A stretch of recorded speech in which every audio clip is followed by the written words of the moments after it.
Não sei se não foi entendido. Entrei na sala errada. Bom dia a todos. Bem-vindos a mais um curso. Essa semana a gente vai completar o curso número 100 do Movimento Todos pela Construção. É uma iniciativa da indústria do cimento, representada pela Associação Brasileira de Cimento Portland, ABCP, SNIC, Eto Soluções, Construliga e Sebrae.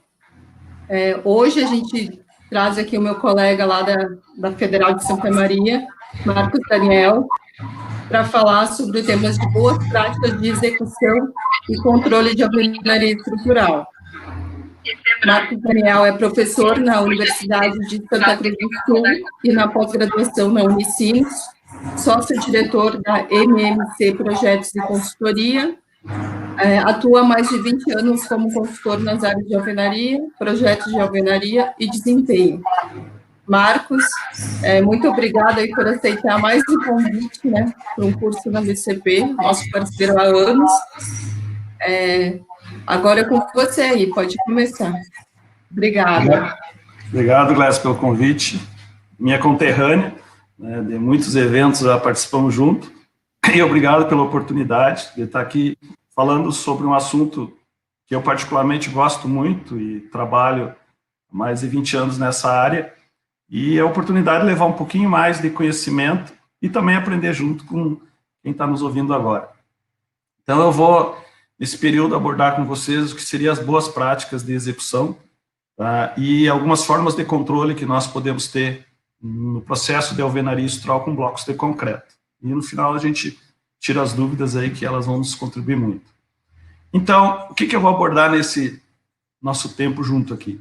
Alguns conceitos principais do sistema de alvenaria estrutural, o que ele é propriamente dito, as ferramentas que nós utilizamos, como é feita a etapa de marcação de alvenaria, que é um processo bastante importante, fundamental na estrutura, a execução, que é o levantamento das paredes, das elevações, alguns cuidados específicos que eu vou abordar, e é o que prevê na norma brasileira em relação ao controle executivo, tá? Quem tem programa de qualidade, tem as fichas de verificação, e o que tem que constar ali como uma aprovação da execução em si da alvenaria.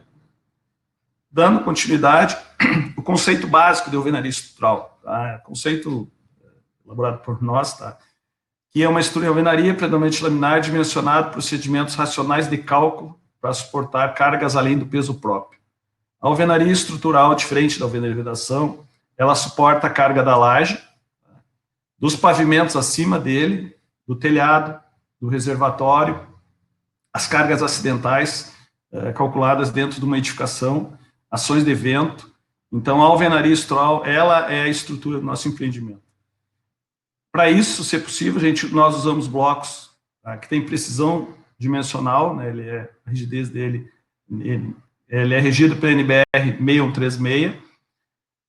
Eles têm os vazados, 2 furos, né, o bloco principal, para passagem de grout, ferragem ou instalações elétricas, ou mesmo ficar vazio, porque o bloco ele tem resistência à compressão. Tá? Então, dependendo do cálculo, é a utilização dele. Com esses blocos, nós construímos as paredes, e essas paredes elas exercem 2 funções. Elas são a estrutura do empreendimento, mas também elas separam os ambientes. Então, elas são obrigadas e têm que atender a NBR 15575, a NBR de norma de desempenho, e atende também a segurança do empreendimento como um todo. Tá? Para nós executarmos essas paredes, nós temos os projetos. Os projetos são fundamentais, deles que começa qualquer construção, qualquer edificação. E para a execução, nós, da alvenaria estrutural, nós temos praticamente 2 famílias de bloco de concreto. A família que a gente chama de 29 e a 39. A família mais usada do bloco padrão é a família 39, aonde nós temos todos os elementos que fazem parte, os componentes que fazem parte da família, o bloco, meio bloco, 34, 54, e também nós temos a família 29, em que nós temos elementos que formam a modulação. Então, antes de nós começarmos uma obra propriamente dita, a própria execução, nós precisamos dispor desses elementos, componentes que fazem parte da nosso conjunto que vai construir depois a própria alvenaria.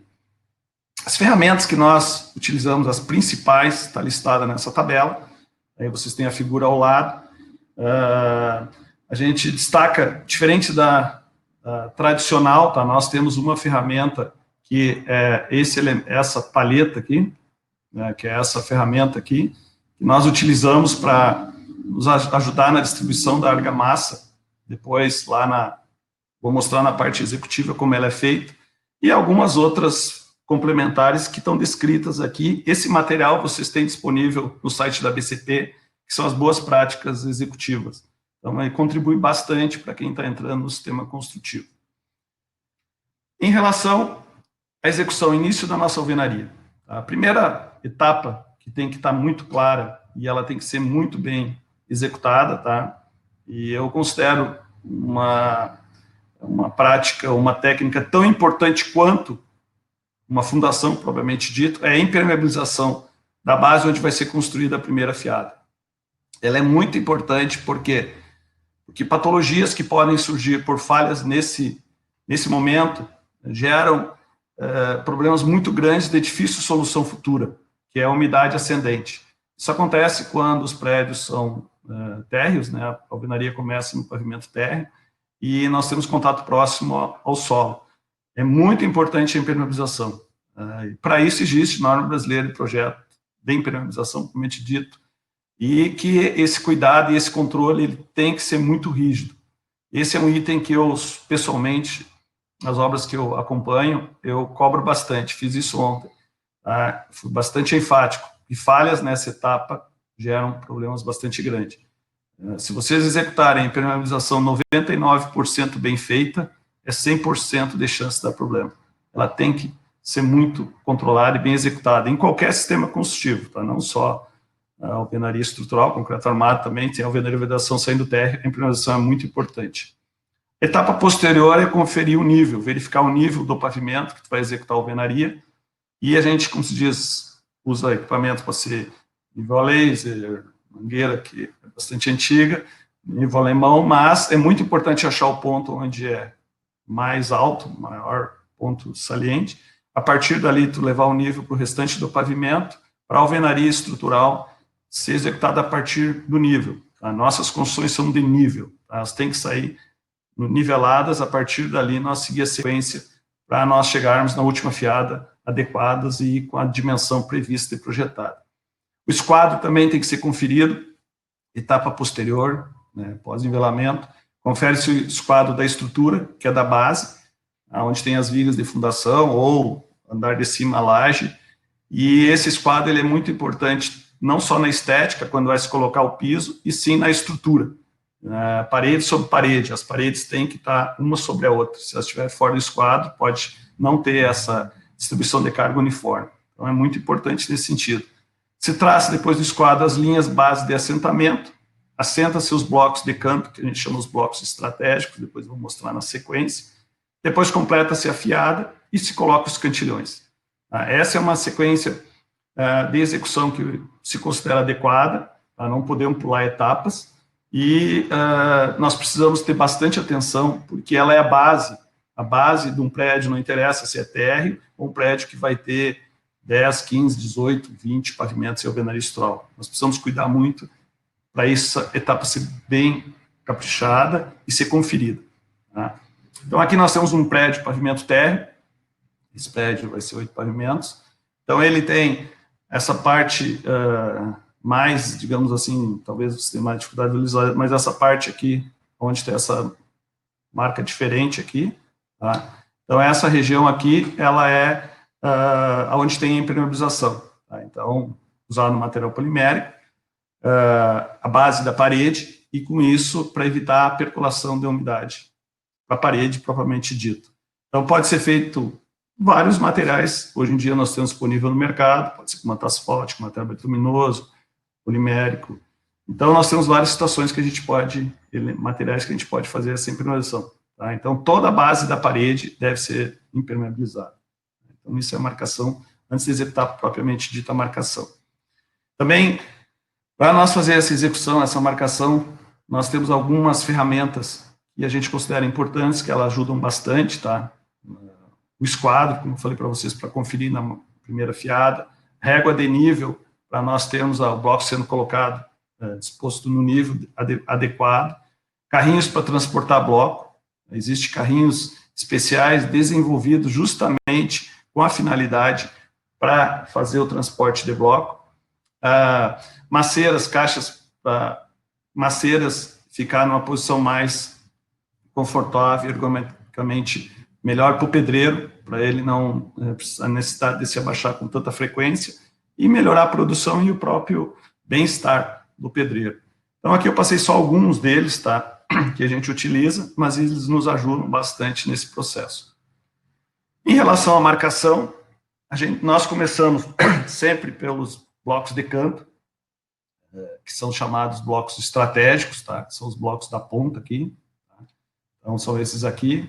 Então, a gente começa por eles, e eles nos ajudam bastante no sentido de definir o tamanho, né, do nosso andar, da nossa peça, do nosso ambiente, e também eles definem a prumada, quando nós temos andares abaixo já executados, tamanho das peças. Então, eles são fundamentais, eles sempre são, nós assentamos primeiro os 4 do canto do prédio, conferimos se o esquadro está 100% na diagonal, e depois nós vamos fazendo os blocos posteriores, colocamos do canto, depois o encontro de paredes. Então, nós temos a sequência de execução, mostramos, colocamos esse do canto, o do outro canto aqui, tá? E posterior, conferimos essa medida, se ela fechou, a medida a medida que nós utilizamos está nessa reta, e depois colocamos esse bloco aqui, tá? Esse bloco aqui. Então, aí nós temos a medida daqui a aqui, daqui a aqui, e essa total aqui também tem que ser fechada.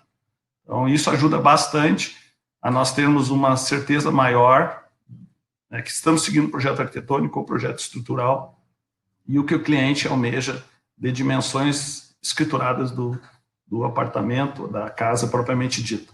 Então, ao lado, vocês têm uma figura onde está feita a marcação de uma primeira fiada, peguei só um pedaço do apartamento, onde mostra um banheiro, onde tem definido o posicionamento do shaft, onde tem os cantos, os ferros na vertical, janelas de inspeção para pontos de grout, se tem uma primeira fiada na posição.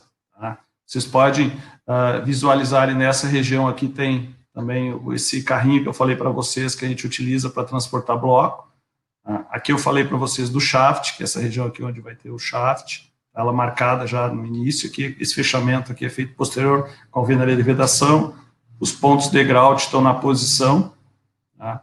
E a conferência do esquadro, é muito importante conferir o esquadro nessa região aqui, tem que se conferir o esquadro, tá? Então, isso faz parte de uma boa execução, uma boa prática, para se ter uma alvenaria adequada, tá? E essa conferência é muito importante, feita por equipe da obra, tá? Quando vai se executar a alvenaria, com exceção da primeira junta da primeira fiada, tá? As juntas estão especificadas na norma brasileira, são 10 milímetros, tá? Tanto vertical como horizontal. E NBR 15901, a que está vigente, como também a nova norma de alvenaria estrutural, que está sendo finalizada, sob gestão do professor Parziquian, e já veio de consulta pública, logo, acredito que ela vai estar aí para nós, disponível no mercado, e ela continua mantendo esse mesmo padrão, as juntas verticais e horizontais devem ser 10 milímetros. Com exceção na marcação da primeira fiada, e nós podemos ter alguns ajustes, vocês visualizam na figura ali, onde está escrito pavimento, tem a primeira fiada, ajustes de 5 a 20 milímetros, para o que eu comentei com vocês, a verificação do nível, para nós começarmos com a alvenaria, os blocos dispostos no nível, para todas as fiadas seguirem a referência da modulação, 20, 20, 20, 20, assim por diante. 20, por quê? Porque o bloco tem 19, mais 1 centímetro de argamassa, fechamos 20 centímetros.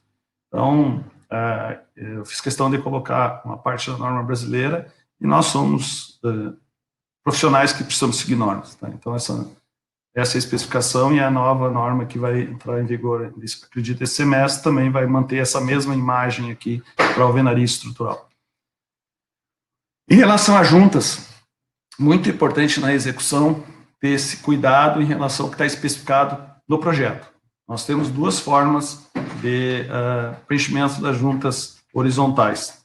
São preenchimento utilizando juntas, como essa primeira aqui, essa primeira etapa aqui, isso aqui só juntas longitudinais, não tem juntas na transversal, não tem argamassa nessa região aqui, tá? Não tem argamassa aqui.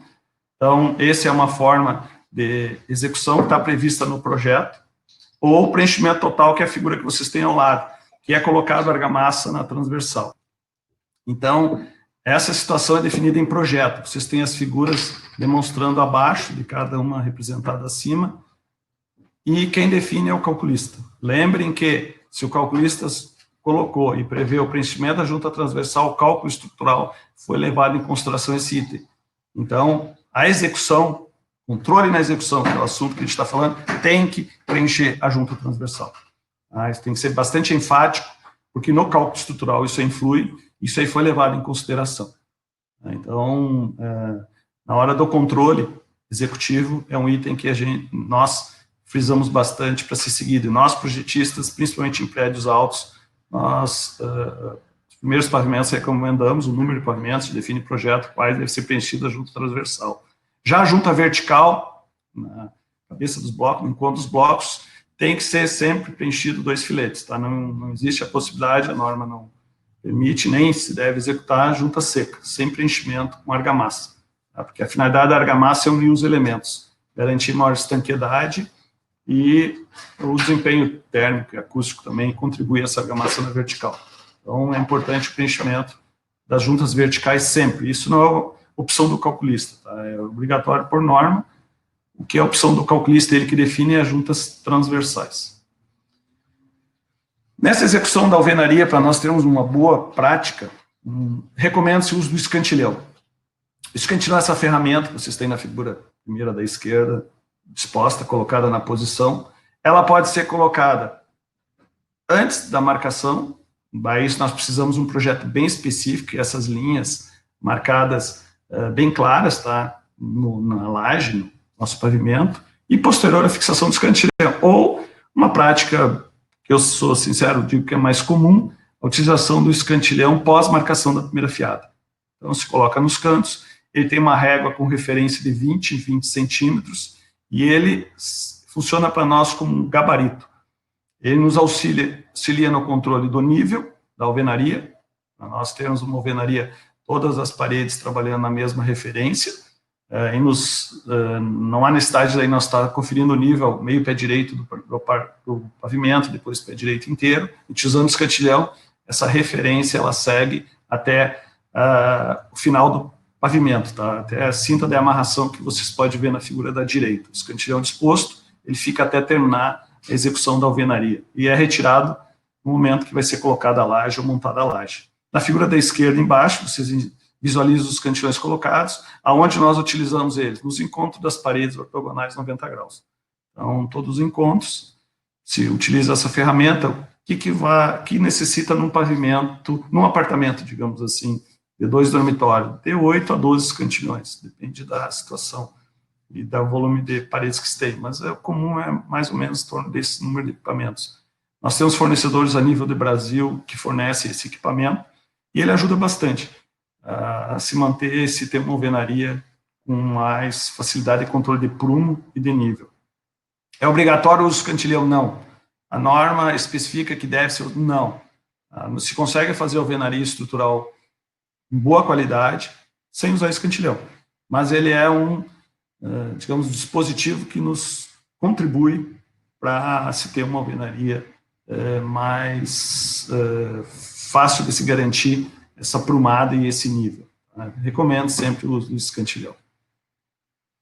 Depois de marcar a primeira fiada, você começa a executar a alvenaria, sempre primeira figura da esquerda, pelos cantos, então onde se faz a amarração nos cantos, tá? Vocês vejam em forma escalonada, para a partir dali nós temos o fechamento da alvenaria. Tá? Os blocos são colocados próximos aos pedreiros, quase sempre na parte central da peça, para permitir mais ou menos 80 centímetros ao metro que ele consiga circular, no contorno perímetro da parede. Vocês podem visualizar também o elemento de proteção na primeira foto à esquerda, proteção de periferia, ele é bastante importante, ele faz parte da construção, a segurança do trabalho vem primeiro que a própria obra, propriamente dita, a segurança é fundamental, então vocês enxergam ali uma proteção de periferia. E a figura da esquerda não tem escantilhão alvenaria, a figura da direita tem escantilhão. Então, como eu comentei com vocês, nós podemos executar uma boa alvenaria estrutural com ou sem uso dessa ferramenta. Então, os blocos estão próximos aos pedreiros, e na figura abaixo, aí é um esquema mostrando o momento que os gabaritos começam a entrar, os gabaritos das esquadrias, das janelas e das portas. Tá? São gabaritos que também podem nos ajudar na execução em si e no controle da nossa alvenaria. Em relação às aberturas, janelas, propriamente dito, tá? Começo no item contra-verga. Chega-se a altura de fiada quase sempre é na quinta ou sexta fiada, peitoril 1 metro, 1,20 m de alvenaria. Se coloca os blocos canaleta nesse peitoril da janela. Ferragem no interior dela, a figura da direita ali, talvez vocês visualizem, tem uma treliça colocada exposta na horizontal e os ferros na lateral da janela que sobem na vertical. Então, essa ferragem em vergas e contra-vergas, elas são obrigatórias. Eu não posso usar uma contra-verga só com preenchimento com grout. Nós precisamos de uma armadura para redistribuição de esforços. Então, elas estão presentes na execução da contra-verga e da verga sempre, assim como a cinta de amarração, tá? Tem na última fiada que eu falo na sequência. Mas é muito importante a utilização de armadura. Pode-se usar treliça ou barra reta. A opção de treliça é calculista, nós costumamos usar treliça nos nossos projetos, mas ela também pode ser usada barra reta. E depois é preenchido com grout. Grout, mais à frente eu vou falar, toda vez que tem ferragem é obrigatório o uso de grout. Então, grout envolve a ferragem nas vergas e contra-vergas. Pós execução da contra-verga, se eleva a alvenaria, pode-se usar gabaritos. Na figura da esquerda, em cima vocês enxergam um gabarito, visualizam, esse gabarito é comercializado no mercado. Ele nos ajuda a definir o vão, tanto na largura como na altura. Ele serve para conferência da prumada, ele já nos serve como um gabarito, né? Nós encostamos o bloco junto a ele. E a parte superior ele serve para apoio dos blocos canaletas da verga. Então, vocês têm gabaritos aí dispostos, e na figura de baixo à esquerda, vocês verificam a execução de uma alvenaria sem gabarito, e sim com escora de madeira. Tá?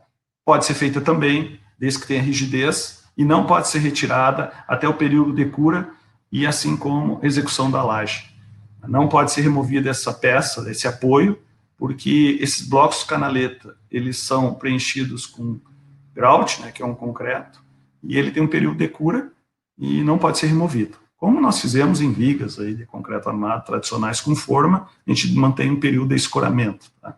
Então, esse cuidado, ele tem que ser e tem que acontecer para nós termos uma boa alvenaria e a redução da possibilidade de patologia, principalmente as fissuras nas laterais, nos cantos, a 45 graus, tá? Que pode acontecer por falhas nesse momento da retirada das escoras ou não colocação de escoras, ou falha no transpasse, no preenchimento do interior da parede com ferragem e concreto.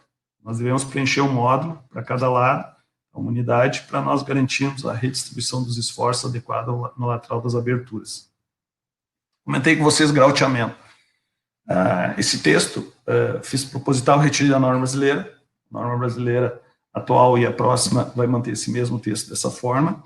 O grauteamento, o preenchimento pode ser horizontal ou vertical.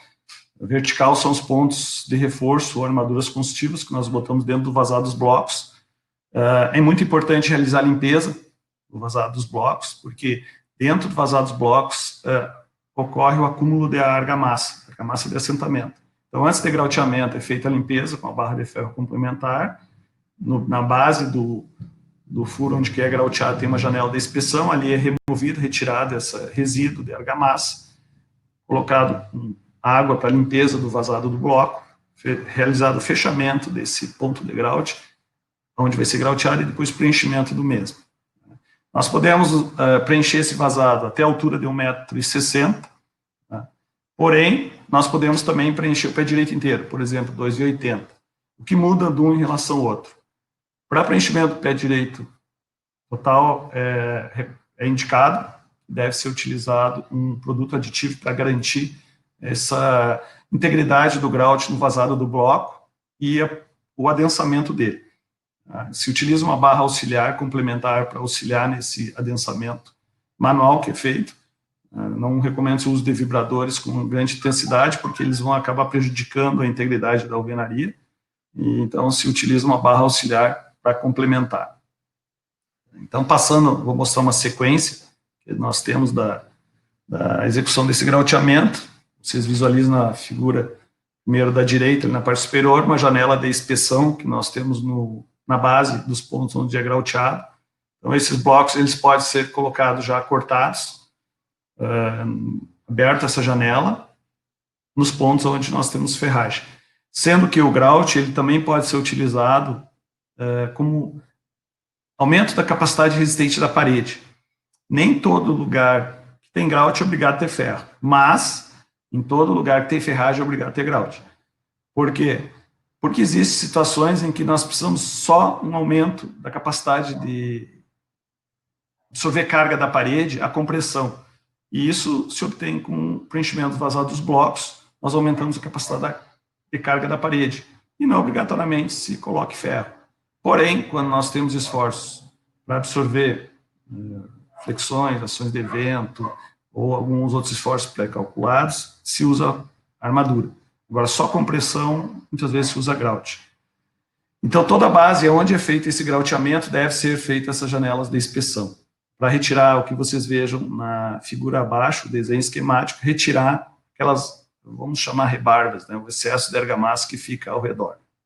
Que é natural essa rebarba, porque quando se assenta o bloco, costuma-se colocar uma argamassa na faixa de 2 ou 2,5 cm de altura. Coloque-se o bloco na posição, faça a acomodação dele, para ele chegar no nível, com a argamassa de junta de 1 centímetro, e nós seguirmos a linha, referência da linha de nível. Então, ocorre essa compressão da argamassa, um pouco ela sai do lado de fora, na parede, na face da parede, junto ao pedreiro, e passa a colher de pedreiro e coloca na caixa da argamassa esse argamassa excedente. Porém, dentro do vazado do bloco, ele não consegue retirar ela. Então, ela fica posterior para ser removida com essa barra de ferro complementar, que para isso tem a janela da inspeção. É obrigatório a janela da inspeção e limpeza nos vazados do bloco. Mesmo grauteando meio pé direito, nós temos que fazer uma janela também no meio pé direito. Quando se grauteia o pé direito inteiro, a gente tem apenas uma janela na base, na primeira fiada. Quando se grauteia em 2 vezes, vai ter uma na base e uma meio pé direito. Tem 2 janelas de inspeção. Okay? Então, aqui tem um exemplo, figura da esquerda, está ali as janelas de inspeção, os pontos todos onde tem ferragem ou reforço, tem que ter essa abertura no bloco. É feito a retirada dos excessos, colocada a figura da direita uma madeira fechada com arame ou uma fita plástica, principalmente essa fita se utiliza quando o revestimento é gesso, para não precisar fazer o tratamento daquela ponta de ferro ali, arame que fica, e acaba gerando uma pequena corrosão ali e mancha o gesso, então se usa uma fita plástica. E a figura de baixo mostra a etapa de grauteamento. Então, às vezes tem balde já com certo funil, não precisa usar o funil propriamente dito, ou se não, um elemento para direcionar o grout dentro do vazado dos blocos. É muito importante essa etapa. Lembra que, principalmente em prédios altos, o grout é o pilar do nosso prédio de concreto armado, é o pilar do nosso prédio de alvenaria estrutural também. Aqui tem um exemplo, peguei um projeto nosso, só para vocês terem uma ideia dos cuidados que a gente tem na parte executiva. Os transpasses das armaduras, cuidem muito, tá? Como aqui é controles, tá? A norma prevê o comprimento da ancoragem, depende do diâmetro da barra de aço, então nós precisamos do comprimento da ancoragem para a devida transmissão dos esforços. Também, as cintas de amarração, elas têm o transpasse nos cantos, nos encontros das paredes, a cinta é usada na última fiada, para dar rigidez, e também absorver alguns esforços da ordem. Tanto paredes em L como em T, nós fizemos o transpasse das armaduras para devida rigidez. Na parte de instalações elétricas, é importante chamar a atenção, instalações elétricas, o projeto deve estar integrado, é fundamental que ele esteja integrado, tá? Nós não temos quebra, tá? Não pode ocorrer quebras na alvenaria. Essas caixinhas de luz, elas podem vir fixadas anterior ao assentamento do bloco e colocá-la já com ponto, ou aberta posterior. Eu vou dar alguns exemplos aqui. Tem os exemplos, tá? Vocês podem ver, tá? Tem uma certa claridade nessa região aqui, tem uma certa claridade, quer dizer que a laje não foi colocada ainda. Então, isso quer dizer que não tem ainda as esperas elétricas no teto ainda, e já tem o ponto elétrico aberto para a caixinha de luz. Então, esse ponto é uma máquina de corte horizontal, e ela faz essa, digamos assim, essa abertura sem necessidade de uma máquina de disco tradicional.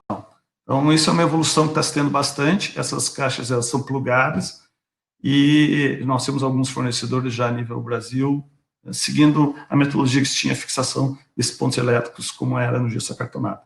Então, facilita bastante a instalação e é bastante prático. Nessa figura da direita, abaixo, você já visualiza um CD colocado, os pontos elétricos colocados, e sem quebras. Não pode acontecer quebras em paredes de alvenaria Stroll. Isso é bem claro, eu tenho certeza que o pessoal que está assistindo isso sabe, mas tem que se fazer isso também nas obras. Tem que botar isso em prática. Por isso é importante o eletricista acompanhar a execução da alvenaria. Ele tem que estar junto nesse processo. Vocês podem visualizar na figura da direita, na parte superior, as tubulações já passadas antes de colocar a laje ou pré-moldar. Esse caso é uma laje industrializada, essa aí é uma laje que vinha pronta, tá? Então, fazer a conexão, já estão todas as tubulações passadas. E passar as tubulações antes de concretar a cinta de amarração. Porque se nós concretarmos a cinta e não tivermos passado as tubulações, vai ocorrer quebras, cortes. Isso não é recomendado no sistema construtivo considerado racionalizado, como é a alvenaria Stroll. Na realidade, sinceramente, não é recomendado em nenhum sistema construtivo. Imagina paredes de concreto que não foi passada tubulação e houver necessidade de cortes ou quebras. Não, isso não pode acontecer. Continuando nessa parte de instalações, existem práticas, por exemplo, vazados para instalação de quadro de luz, CD, algumas caixas no interior da alvenaria. Eles têm que ser projetados, vindo do projeto. Vocês podem visualizar, tanto na figura da esquerda, ali já está a caixinha de CD, na parte superior, pronta para ser colocada na posição. Na da direita está o vazado, as tubulações passadas, e na esquerda foi aberto a parte do bloco, não atravessa a parede inteira, e sim só a parte voltada ao profissional onde está trabalhando.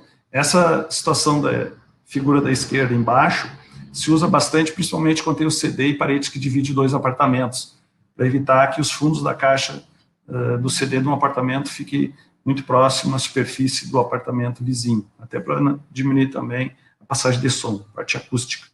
Então, nós temos 3 situações aqui de CDs, pontos de caixas, tá, a ser instaladas já executadas os vãos na execução da alvenaria. Isso, pessoal, é muito importante. Com isso, nós diminuímos bastante o índice de quebra em parede de alvenaria estrutural. Como eu comentei com vocês, as variáveis de controle na produção que nós temos de uma alvenaria, conforme a norma NBR 15961, vigente, ela é 2011, vigente, e esse mesmo quadro, exatamente esse mesmo quadro, vai valer na norma NBR 16868, que eu acredito que esse primeiro semestre aí vai estar nos contemplando, aí, nos contribuindo para melhorar mais a nossa projeto e execução de alvenaria estrutural. Tá? Então, aqui nós temos controles de juntas horizontais, verticais, o alinhamento de parede, nível superior de paredes, por exemplo, desaprumos. Então, nós temos uma referência normatizada, e isso é o nosso limite de variáveis. Por exemplo, variação da espessura da junta é mais ou menos 3 milímetros. Por que 3 milímetros? Porque o bloco, ele tem na precisão dimensional, no processo de fabricação dele, existe essa possibilidade dessa pequena variação inerente do sistema construtivo, do processo de fabricação. Isso é da natureza do próprio processo. Que 3 milímetros, eu digo para vocês, é uma variação, de certa forma, baixa, que é possível de ser produzido blocos seguindo essa especificação, e isso aí deve acontecer. Então, nós precisamos seguir o que está proposto nesse controle. Não só pela estrutura, que é muito importante, mas também espessuras de revestimento, alturas de pé direito, se executar o que está projetado. Isso tem que estar muito claro isso tem que estar no nosso sangue de engenheiros e arquitetos, seguir projeto. E muito importante, fazer projeto com qualidade, sem dúvida, e nós precisamos que eles sejam seguidos. Isso é inerente em qualquer sistema construtivo, principalmente ao Alvenaria Stroll. Algumas coisas que nos ajudam a tornar o Alvenaria Stroll mais ágil, processo mais, digamos, atraente até com volume em escala, é o uso de pré-moldados. Vigas pré-moldadas, escadas pré-moldadas, lajes pré-moldadas. Então, aqui eu peguei um modelo ontem de 4 obras para passar para vocês, em que o uso do pré-moldado, ele principalmente escadas, que é uma das formas mais difíceis de ser elaborada numa obra da forma tradicional com madeira, se usa pré-moldado. E essa escada pré-moldada pode ser produzida no próprio canteiro, e içada por guindastes ou gruas, assim por diante. Então, ela nos ajuda muito no processo, na rapidez, na agilidade, na racionalização do conjunto todo. É muito importante. Também como lajes e vigas. Então, nós podemos ter vários elementos pré-moldados, vergas, janelas, portas e alguns outros elementos que nós podemos ter no processo. Então, isso aí, digamos assim, contribui muito no sistema como um todo. Em relação à laje de cobertura, também eu não podia deixar de abordar esse item. É bastante importante, nós devemos estar sempre atentos, tá, pessoal? Que a laje não pode estar engastada na parede. O laje do último pavimento, em funções de variações térmicas, é usado um material deslizante, tanto nas paredes internas, que é a figurinha que você tem à esquerda, como nas externas, a figura da direita. Esse é um detalhe do nosso projeto. Elas estão claras e deixado bem detalhado para a nossa empresa que vai executar a consultora permitir essa pequena movimentação térmica e não transmitir esforços para a alvenaria na horizontal ali que gerariam fissuras térmicas. Então, cuidem bastante, laje do último pavimento, ela é muito, muito importante. Tenham atenção, a norma também deixa claro que deve ser tomadas medidas em projeto, ela não especifica o detalhe, mas tem que ser tomada medida de projeto. Então, entre a cinta de amarração e a laje tem um material deslizante. Então, tem várias formas de a gente fazer esse trabalho, propriamente dito. Aqui, para finalizar, eu quero deixar bastante claro e registrado cuidados que nós temos que ter quanto à segurança. A segurança, hoje nós passamos por esse período aí, em relação a essa pandemia. Qual elementos que a gente utiliza para segurança, e é importante, né? Nós usamos a máscara, o álcool gel. Quanto a fachadas, é muito importante a alvenaria Stroll, proteção de periferia.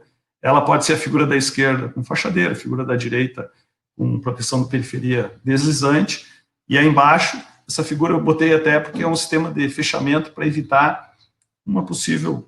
Tem ali uma tela igual metálica, mas ali é um posto de elevador. Então, ali tem um elemento metálico que serve de proteção para ninguém chegar próximo ali e ter, digamos assim, uma situação de o pé se cair ou se machucar naquela região ali. Então, lembre sempre, segurança do trabalho é o primeiro item que a gente considera em qualquer atividade. Nossa vida, a vida é o maior valor de tudo, não tem comparação. Algumas obras rápidas, só para passar aqui para finalizar. Um exemplo, a primeira figura da esquerda, a superior e a inferior, são sobrados. Você pode fazer alvenaria Stroll, casas térreas, sobrados, 3 andares, 4 andares. Da direita são prédios de 5 andares, empreendimento que são 16 torres. Eu ia colocar um de 60 torres, que a gente fez no empreendimento, só que a imagem não estava para visualizar 60 torres, então usei esse aí, menor escala, mas são prédios de 5 pavimentos, tranquilo. Também nós podemos fazer prédios que nem esses aqui, 18 pavimentos, uma altura maior. Tem uma gama de prédios aí bastante grandes, feita a nível mundial. E também no Brasil, alvenaria Stroll. O sistema construtivo mais utilizado, Minha Casa Minha Vida, no Brasil é alvenaria Stroll. A história.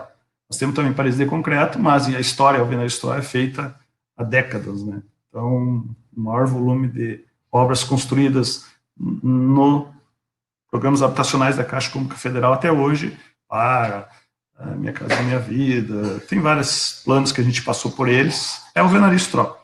É um sistema rápido, ágil, que nos contribui bastante na racionalização e a possibilidade de pessoas terem imóveis num custo que é possível de ser adquirido, né? E com segurança, principalmente. Então, o que eu tinha para passar para vocês, pessoal, nesse período que me foi dado, era isso aí. Eu vou deixar agora, a Grécia vai gerenciar aí os questionamentos, as dúvidas e as perguntas. Vocês estão livres para poder contribuir. Obrigada, Marcos. Muito didática essa apresentação. Espera aí que eu estou com o fone ao contrário. Estou com o fone ao contrário. Obrigada, foi muito didática a sua apresentação. Acho que a gente trouxe aqui os principais controles. A gente tem que ter cuidados na alvenaria, né? Aqui, então, a primeira pergunta aqui é sobre a limitação do uso da alvenaria. Qual que são limites de andares? Qual que é a sua experiência? Na realidade, essa pergunta é bem interessante. Quem define muito, né, é o formato do prédio. Nós temos velocidades de vento no Brasil. A região que tu está tem uma velocidade de vento. Na região que eu estou aqui, no Rio Grande do Sul, é uma das situações mais críticas em relação ao vento. Nós temos regiões 4 e 5 aqui. Em função do cálculo estrutural, o que a gente tem de experiência em altura? Aqui no Rio Grande do Sul, nós chegamos até 18 pavimentos. Aí em São Paulo, nós temos 24 andares. É o que a gente tem praticado, e não quer dizer que não possa ter maior altura que isso.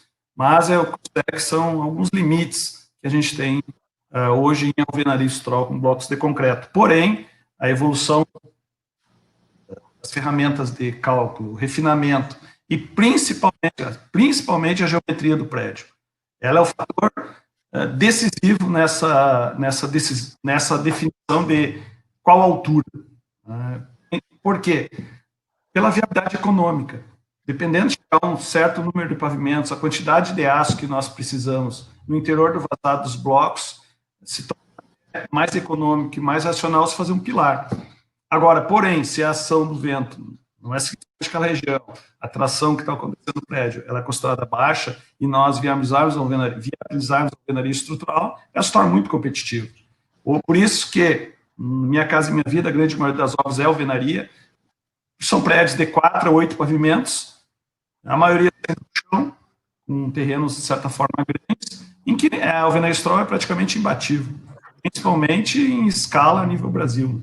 Então, por isso que a altura, vamos chamar nós, aqui na região sul, ficamos na faixa de 18 pavimentos, depois onde a ação de vento é um pouquinho menor, chegando a 22, 24, mas, como eu te falei, com o refinamento das ferramentas de cálculo, e com o desenvolvimento de novos blocos com maior resistência, inclusive em São Paulo, blocos sendo desenvolvido para 30 megapascal, nós aqui no Rio Grande do Sul é 20, o que a gente chegou na maior resistência.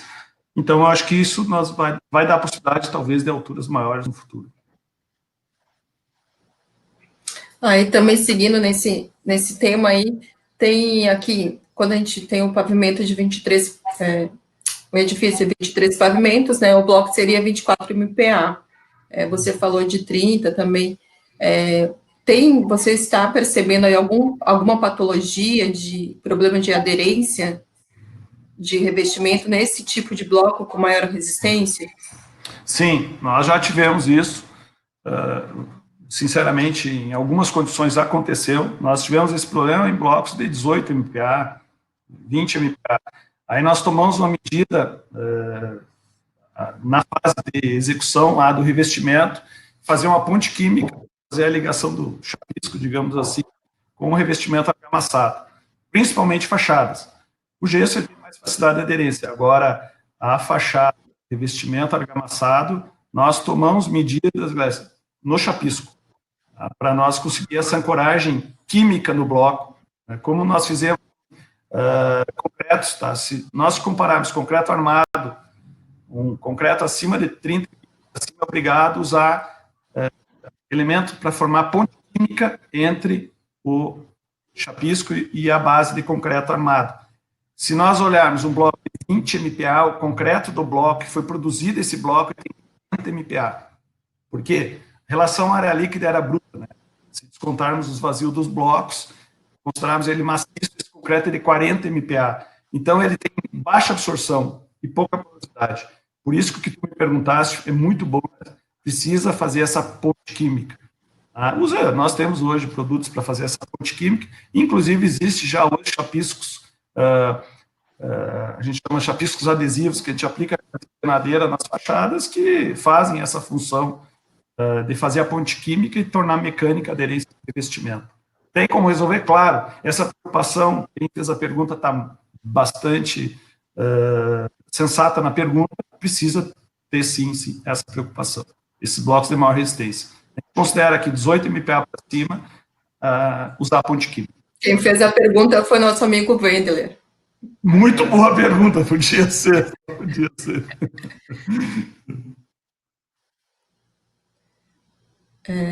Então, e aqui também em relação à altura, né, se existe um mínimo de pavimentos que permite utilizar esse sistema. E acho que seguindo nessa linha, assim, né, uma das coisas que a gente tem estudado aí pela BCP, né, a viabilização da alvenaria com blocos de concreto, né, para pequenos empreendimentos, né, para aquela casa que fosse um sobrado, né, como você tem visto esse uso, assim, e qual que é a competitividade? Uhum. Em relação ao uso de número mínimo de pavimentos, ele não tem. Nós temos vários empreendimentos feitos casas térreas em escala, né? Eu sou consultor do empreendimento aqui no Rio Grande do Sul, são milhares de unidades sendo construídas. Então, por ser térreo, viabiliza ou inviabiliza a alvenaria estrutural, isso não é esse item que é o decisivo. A Caixa Econômica Federal, nos últimos anos, ela está sendo enfática, né? Nós precisamos atender às normas brasileiras e tem que ser atendidas, qualquer construção tem que ser atendida à norma, e se vai executar uma casa térrea ou se faz usando um sistema construtivo normatizado, tá? Ou não se executa. O que é um sistema normatizado? A casa térrea tem, as paredes suportam carga além do peso próprio.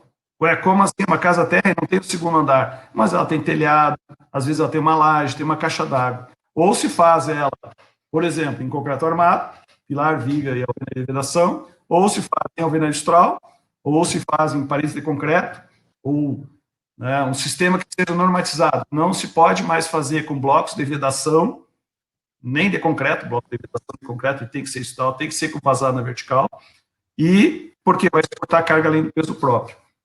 Então, a construção de número mínimo de pavimentos para a alvenaria estrutural, o que ela tem de grande ganho nela? É racionalização, não ter quebras, a rapidez de construção comparado com os sistemas convencionais e construir também em escala.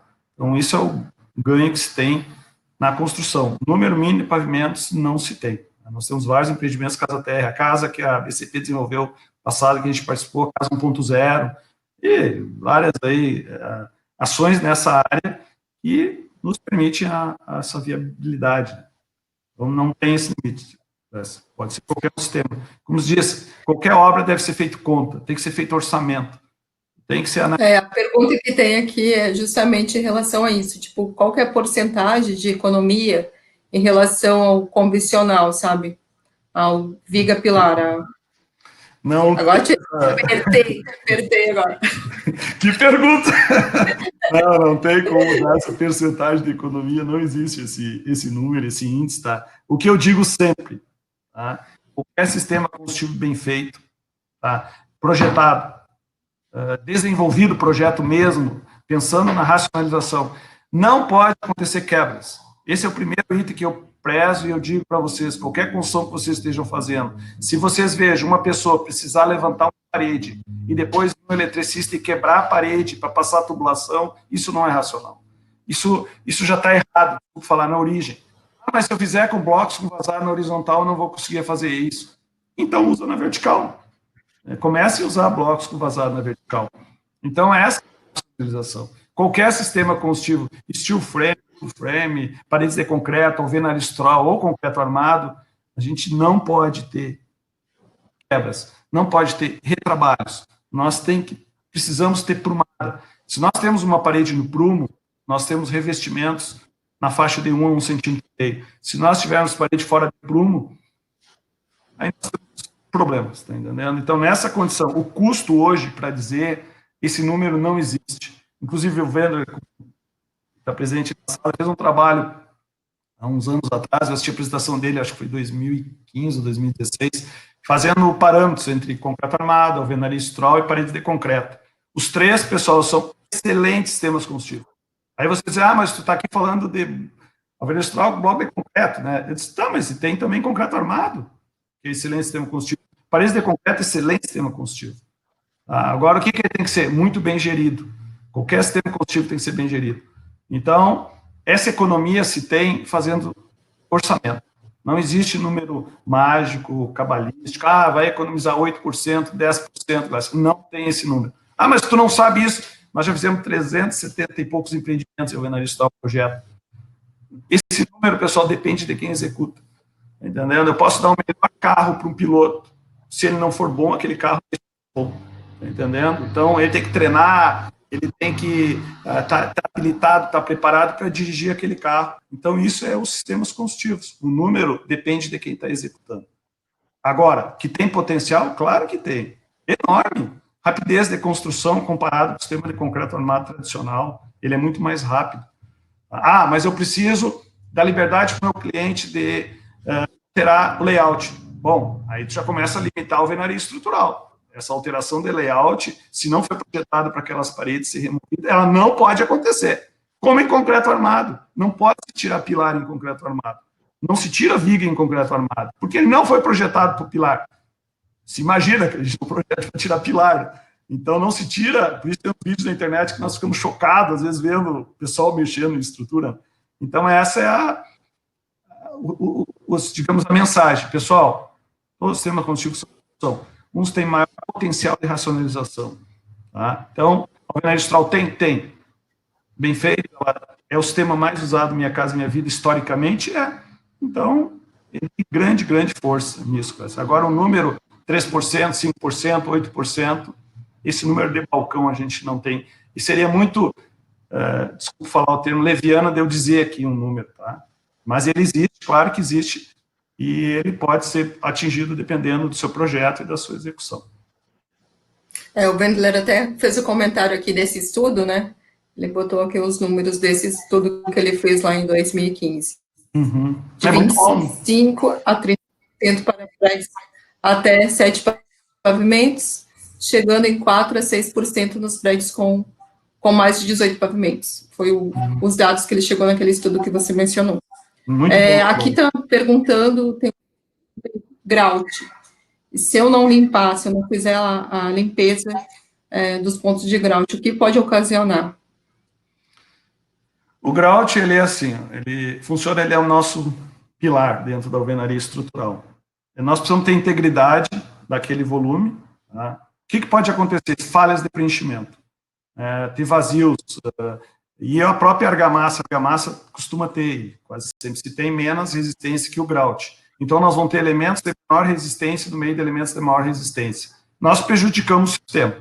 Ponto. Não adianta dizer, é que nem o pilar de concreto armado com falhas, com bicheiras. Ele não pode ficar com essas falhas. Tem que ser feita a limpeza? Tem. O que isso pode causar? Pode causar fissuras.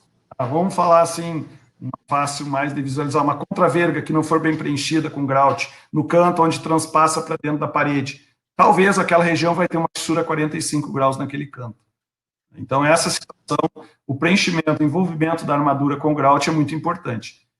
Pode surgir patologias disso, fissuras e até condições estruturais mais sérias. Se está se prevendo um pouco de reforço, aumento da capacidade da parede, de absorver cargas, e o grout ele não é bem executado, tu está comprometendo essa propriedade de aumento da resistência da parede, da capacidade de carga.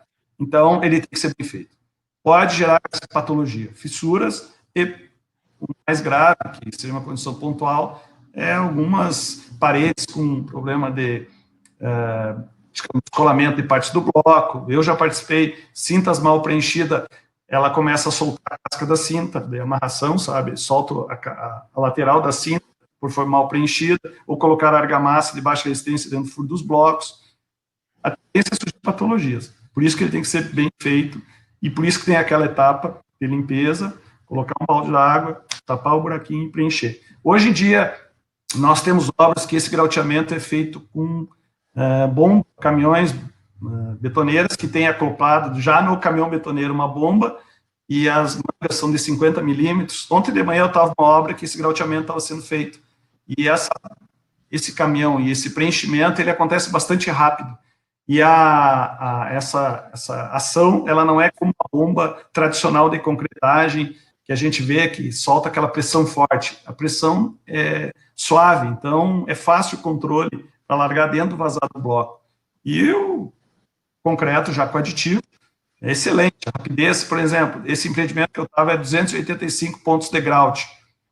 Eles faziam esse preenchimento na faixa de 2h30, 3 horas. Se fosse da forma tradicional, isso demoraria talvez 2 dias.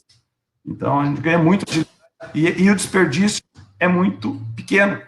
Isso é um grande ganho, principalmente em prédios altos. Tá? Nós estamos começando agora, talvez com esse mercado, nunca se sabe o que vai acontecer na vida, talvez, a gente não sabe se a construção em escala vai acontecer, vai continuar acontecendo, tomara Deus que sim, mas se nós tivermos problemas financeiros, a construção em grande escala vai diminuir. Então, nós vamos começar a verticalizar mais e diminuir o número de prédios em volume. Mas isso não cabe a nós hoje julgar, e nós somos técnicos, não somos economistas ou médicos, né, principalmente hoje. Então, a gente, escala vertical, quanto mais vertical, mais pontos de grout nós temos no prédio. Então, mais importante etapa de grauteamento, trabalharmos esse processo. Você mencionou... Eu não te ouvi, Glécia.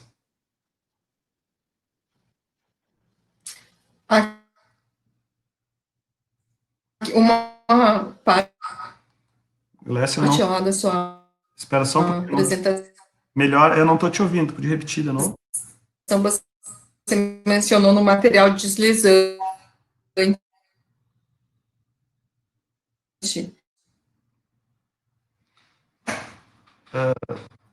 Está cortando, Você Glécia, não sei se... pode Podia repetir. citar que tipos...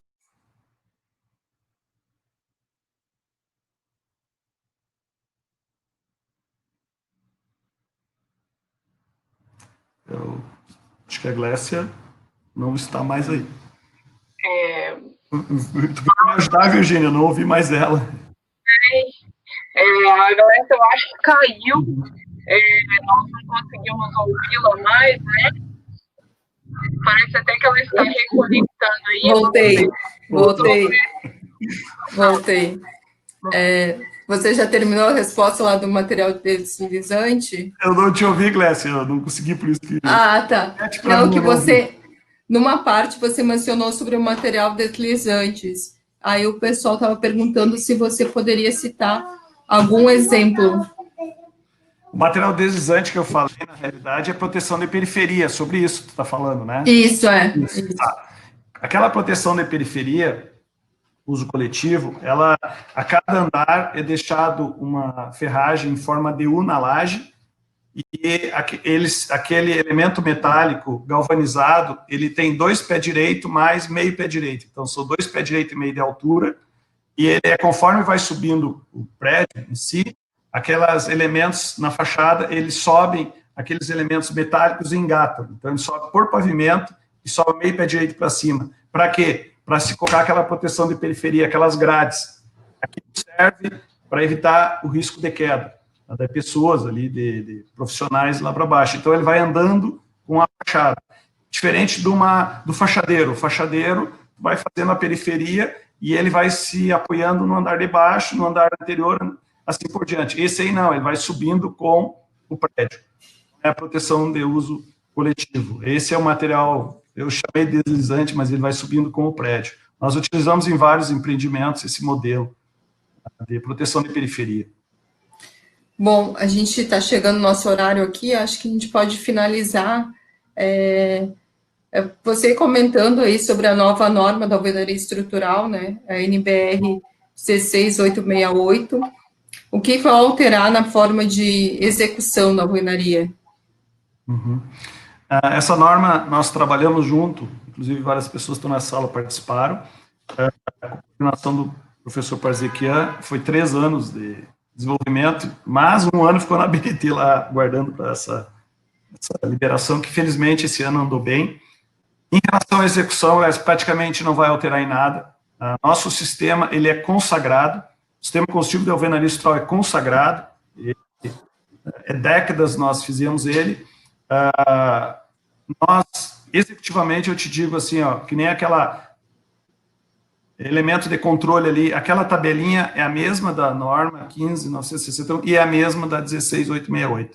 Então, executivamente, nós não mudamos itens que sejam significantes. O que foi mudado, o controle tecnológico em si, a amostragem, número de amostra, prismas ocos, prismas grauteados, foi chamado mais atenção para a importância do grout, a aderência do grout ao bloco, e essa nova norma, como ela vem trazendo junto alvenaria estrutural, blocos de concreto e cerâmico, nós vamos ter uma norma chamada de alvenaria estrutural, então não vai mais diferenciar para ótimo dos dois setores, tá? Melhor para alvenaria estrutural, isso é unanimidade de todos que participaram do desenvolvimento da norma, uma equipe grande, esse trabalho de 3 anos aí, isso foi unanimidade, vai melhorar bastante o sistema, e também o controle tecnológico, está mais claro lá, mais explícito. A parte executiva, as juntas continuam sendo de 10 milímetros, tem que fazer a inspeção na base do vazado dos blocos, recomenda-se o uso de aditivo para preenchimento com grout, o controle de aprumada continua valendo, executivamente, nós não vamos sofrer por pedreiro que está executando algum impacto, praticamente não vai mudar a forma, mas de projetar alguns índices estão sendo melhorados, inclusive pela presença forte da NBR 15575, e também o aprendizado de toda a equipe que fez parte da norma, né, pessoas aí bastante experientes e experiência de cálculo, e a possibilidade futura de prédios mais altos, tá? Então, isso está, na norma aí está também mais clara para nos ajudar, talvez, no projeto para prédios mais altos. Então, é isso que vai mudar. Agora, execução propriamente dita, esse tema está muito bem consagrado, ele é muito sólido, ele é muito seguro. Então, isso a gente fica bastante com o coração tranquilo nesse sentido. Agora, tornar ele mais ágil, como eu falei da bomba do grout, esse é um exemplo. Um elemento para bombear o grauteamento, isso aí vai ajudar muito essa paixão nossa pela alvenaria estrutural, vai dar bastante ganho no processo. Dei um exemplo, tem vários outros que vamos melhorar aí. Só para, corrigindo aquela pergunta do material deslizante, o pessoal está falando aqui que é o material entre o topo da parede, o material usado no último pavimento. Tá, eu preciso, então, falar sobre isso. Eu achava que era a proteção de perfeito. Então, o material no topo do último pavimento, da laje. Ótimo, que bom corrigir. Então, nós usamos, tá? O material que a gente costuma usar. Nós usamos manta asfáltica aluminizada, EPS, média densidade, e manta asfáltica aluminizada em cima.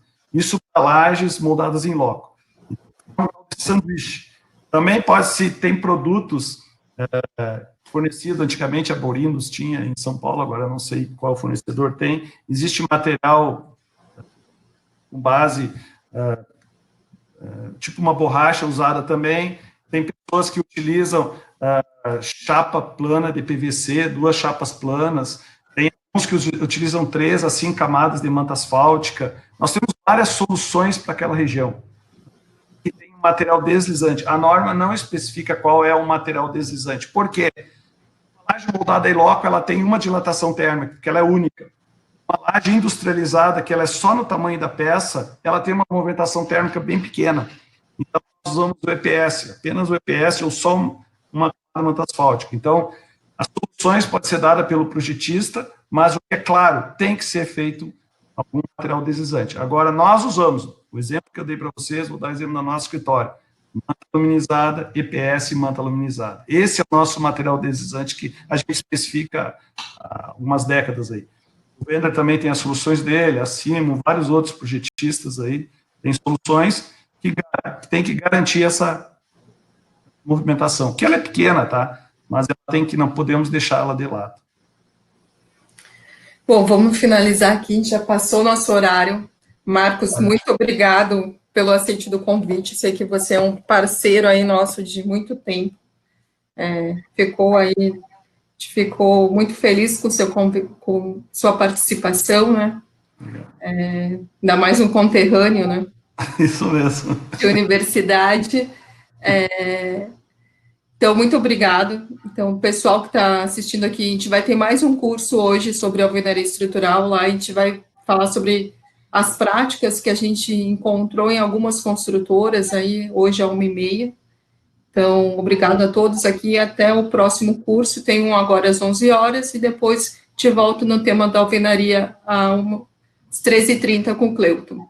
Obrigada, Marcos, um abração aí. Muito obrigado a todos.